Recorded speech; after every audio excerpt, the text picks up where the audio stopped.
Alrighty, let's go live on Sunday, the 17th of March at whatever time it is.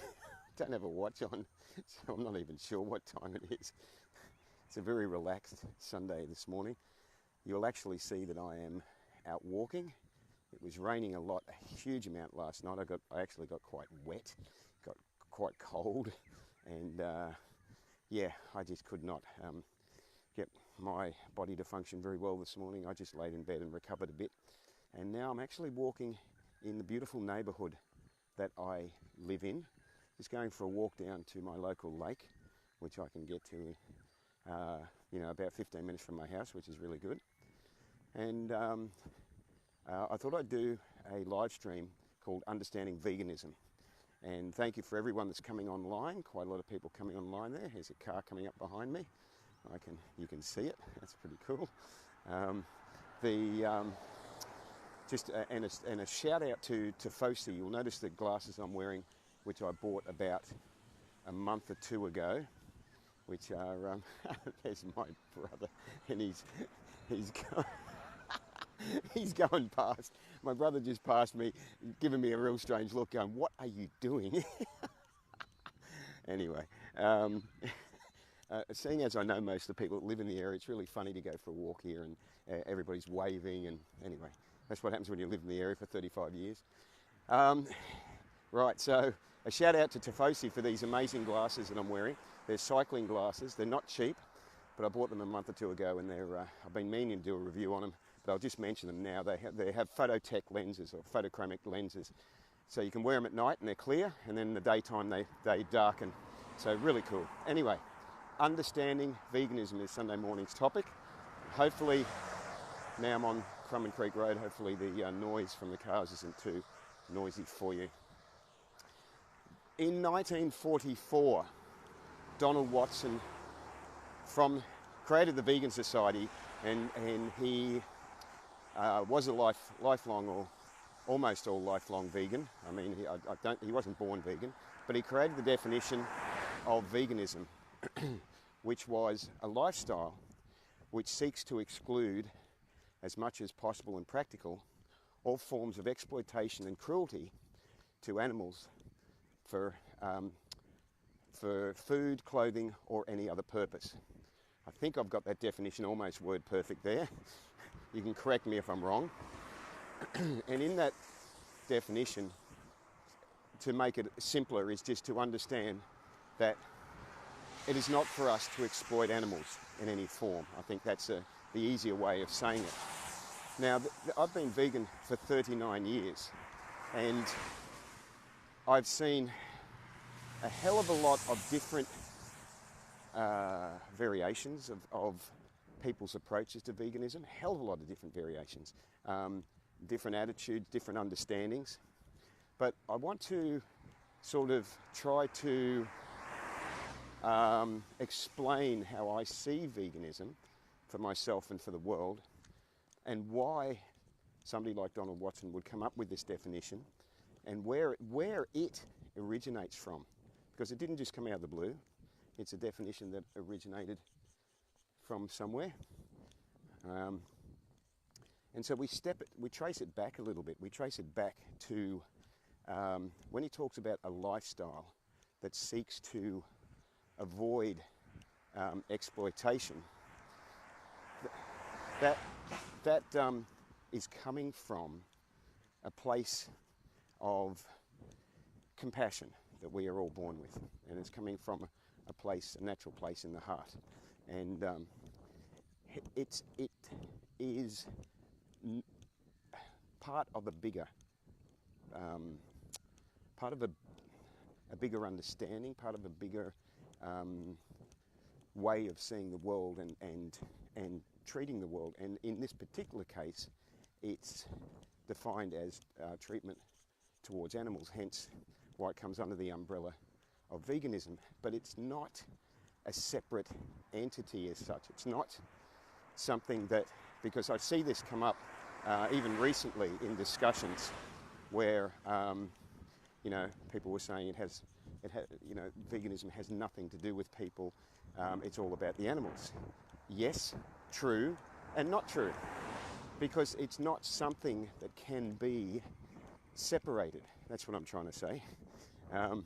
It is something that's all-inclusive, and includes within it not just the compassion, the treatment of animals, but it includes compassion for all living beings, because we are all connected. We don't exist in an environment where animals are completely independent of us, or we are completely independent of them, and nor do animals exist in an environment where they are independent of the environment. It is all connected, and my philosophy is to see it that way and to understand that it comes from a natural compassion in the heart.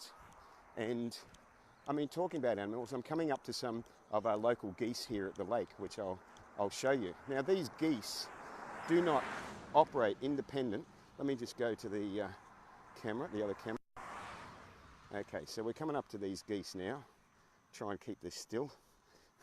These geese, and I've got to say, they have quite an attitude. They also have quite a tendency to walk very, very, very slowly across this busy 80-kilometre-an-hour road. Here they are, have a look at them. There's some trying to, like, with their head tucked in there, there's some walking around. Morning, fellas. But I tell you what, they can get quite aggressive. There's one standing on one leg there. Yes, I'm hearing you. And then they live by this lake here, but they love to cross the road and go to the water over there, which causes a hell of a problem because they cross the road incredibly slowly. So my point being that not only as a vegan do I respect their right to live their lives free of harm, to live it in a way that is the way that we all want to live our lives, which is with love and compassion and respect, but also to understand that they are coexisting with us in this environment here, in my local environment, that when they cross the road, the people driving along the road, they need a bridge. They do, actually. They've been, yeah, hang on. Somebody's beeping their horn. I thought they were beeping their horn at the Keys crossing, but they're not crossing at the moment. But they do need a bridge because they have no road sense, as a lot of animals have no concept of what a busy road is, despite the fact that they live right beside it. So they have no road sense, and they put themselves in a dangerous position. But because we are all connected, we have to respect that, and we have to take care when we're driving along this road, slow down, etc. And good morning, my love. Thank you for watching. I knew you'd be on here eventually. So we have to respect their, not only their independence, but their interconnectedness. So when I see people talking about veganism as if it's a subject only about the animals, just like lots of humans. yes, Trish. Or a reduced speed limit, Justin says. Yeah, there are places where that occurs.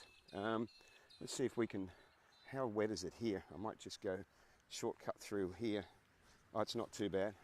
I was afraid I was going to get really, really soggy shoes. Probably will end up with them soggy.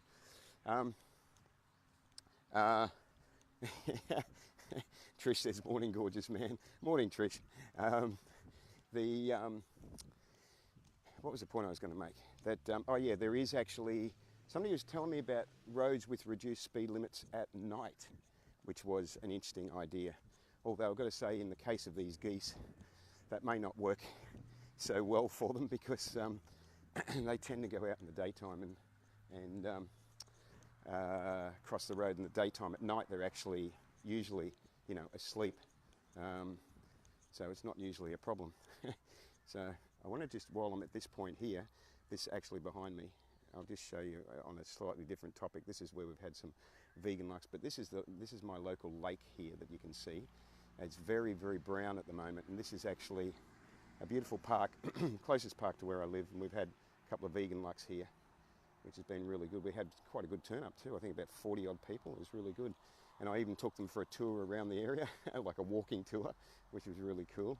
But this is the local lake near where I live, and apart from the geese in the distance over there where I just walked past them on the busy Crumman Creek Road, apart from there, it's actually a very peaceful area, and as I continue walking around this lake, it takes me to another estate which is really, really peaceful and quiet and away from the main road.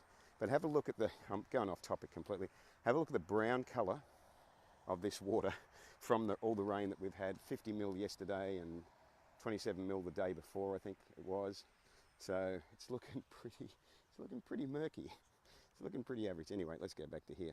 So my point being that in understanding veganism, we have to understand the connectiveness of ourselves with everything else. We have to understand our natural compassion is why veganism has occurred in the first place, because every living being has a right to live and to love.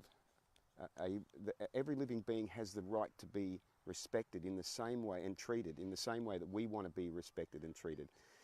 That is a natural desire in the heart of every living being. We do not have the right and never had the right to take that from anyone, and that's not just including animals, that's also including people, as it's laid out for those that follow the teachings that thou shalt not kill, for those that follow Christian teachings. So we've never had the right to take the life of another person or of another animal, and nor do we even have the right to destroy planet Earth that we are doing now. In what we are doing is bringing repercussions. It's bringing repercussions to the planet's health, which is very, very obvious. It's bringing dramatic climatic changes, which are very, very obvious. In Queensland, because we are not addressing these changes, because animal agriculture has created such a shocking situation that with emissions outputs and land clearing, that we have had the hottest March temperatures ever in the last week, getting over 40 degrees in autumn, not summer, in autumn, which is like almost unheard of. It's insane. I think 41 degrees is like, wow. It's been particularly noticeable, and a few people have commented to me and said this feels hotter now than it did a couple of months ago in summer, and I'd have to agree. So, and worldwide, of course, there are records, sadly, have been being broken in the last few years. Record extremes in temperature, both maximums and minimums. Record extremes in water level heights rising, etc. And, you know, it was great to see that on Friday a lot of kids took time to address the issue of climate change, to make people, and when I say people, adults, aware that they want a future where they can live on the planet without these disasters happening. And kids can actually reach out in a way that adults can't, because I mentioned this in a post, how a lot of adults, especially politicians, and most especially politicians, are just controlled by vested interests. And I have personal experience of that. In my previous business, I dealt with politicians. I dealt with their advertising and promotions. And that was over 20 years ago now. And even then, some of the things I saw and heard, just like, wow, it was a big eye-opener for me. I was like, really? It was, so I drew some pretty interesting conclusions about politicians. And in all the politicians I met, there was only one that I actually liked, who actually seemed to be a reasonable man. But that's sort of an aside to the point. But nowadays, it's so obvious, the vested interests and the control behind the scenes. Because really what I discovered was that politicians are really just the front. And I would get to meet the people that were calling the shots and were making the decisions behind the scenes. And it was interesting, to say the least, to see how really the politicians are basically fed the lines that they are to say, and you know, they're like somebody advertising a product. It was really interesting to see. So, so my point being that kids are not normally infected with this vested interest BS or HS, horseshit. And therefore, there's a chance that they can actually reach through to people whose hearts are still open to change. And that's what I'm hoping will happen. And Greta, is it Greta? I think the vegan teenager from, look, I'm not even sure if she's from Sweden, from somewhere over there that's initiated this global movement, is really to be congratulated. She's been nominated for a Nobel Peace Prize, but just for creating awareness. So Trish says, kids will inherit the mess, and it's brilliant that they are standing up against the destroyers. It is brilliant, it is fantastic, because sadly, Trish, the destroyers have sold themselves out to greed, because ethics disappear when money becomes God, and that's what we're seeing. And you know, I don't have a lot of hope for adults that have sold themselves out to greed, because I really think it's very, very hard for them to change. But kids, there's a chance that kids can actually make a change. So cheers from Sweden, Cosmina says. Thank you. So understanding veganism is understanding, let's get back to the topic and then start winding it up. Understanding veganism is understanding the connectedness of all of us.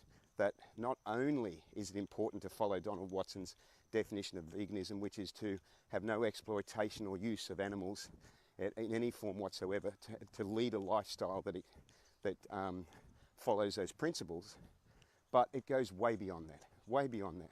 It goes into the way that we treat each other, because that is where veganism comes from, the natural compassion in our heart to treat animals with the love and respect they deserve, where that extends into treating each other with the love and respect that we deserve, and treating planet Earth with the love and respect we deserve.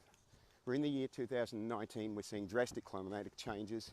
I congratulate the kids that are standing up when the adults won't, because the adults are afraid to, because they're afraid that they'll lose out financially, which is a really, really sad thing. And I'll start winding up this live stream by showing you that within a 20-minute walk of where I live is, you might be able to hear it. I don't know if you can hear it. It sounds like a waterfall. It's actually a causeway, but it's a really nice spot that I come to from time to time. And it's a little bit muddy to get down there, but there it is down there. And it's just nice to know that we have these areas, these green spaces. Where I live, Crumman Valley has a lot of green spaces, and I'm just trying to get down a very muddy bank here. This muddy bank just here.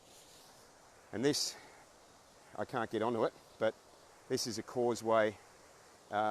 This is part of Crumman Creek, actually, believe it or not. This brown colour, which is normally a beautiful, beautiful, clear, area. Let's see if I can get down a bit further. I might even be able to get out on it. Ooh. And actually, I'm at the back of some very, very impressive acreage properties. There's one through the trees there. There's another one.